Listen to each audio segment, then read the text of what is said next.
പൊന്നാനിയിൽ 3 പേർക്ക് മലമ്പനി സ്ഥിരീകരിച്ചു. നിലമ്പൂരിൽ ഒരാൾക്കുമാണ് മലമ്പനി സ്ഥിരീകരിച്ചത്. പൊന്നാനിയിൽ 1200 പേരുടെ രക്തസാമ്പിളുകൾ പരിശോധിച്ചതിൽ നിന്നാണ് 3 പേർക്ക് രോഗം സ്ഥിരീകരിച്ചത്.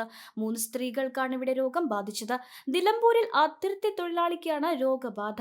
ഒഡീഷ സ്വദേശിയാണ് ചികിത്സയിലുള്ളത്. പനിയോടൊപ്പം ശക്തമായ കുളിരും തലവേദനയും പേശീവേദനയുമാണ് മലമ്പനിയുടെ പ്രാരംഭ ലക്ഷണങ്ങൾ. വിറയലോടുകൂടി ആരംഭിച്ച ശക്തമായ പനിയും കുളിരും ദിവസേനയോ ഒന്നിടവിട്ടുള്ള ദിവസങ്ങളിലോ 3 ദിവസം കൂടുമ്പോഴോ ആവർത്തിക്കുക. മനം പുരട്ടൽ, ഛർദി, ചുമ, ത്വക്കിലും കണ്ണിലും മഞ്ഞ നിറം എന്നിവയും ഉണ്ടാകാറുണ്ട്. പനി, ശക്തമായ തലവേദന എന്നീ ലക്ഷണങ്ങൾ മാത്രമായും മലമ്പനി കാണാറുണ്ട്.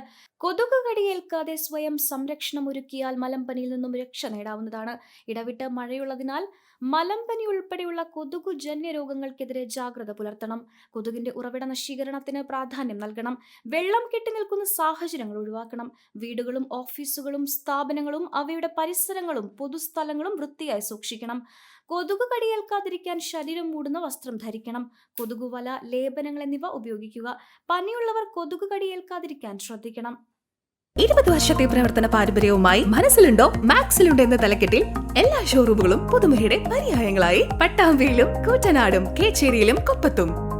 പട്ടാമ്പിക്കാരുടെ മനസ്സറിഞ്ഞുകൊണ്ട് പ്രൗഢിയോടുകൂടി 2 ഷോറൂമുകൾ. മനസ്സിലുണ്ടോ മാക്സിലുണ്ട്.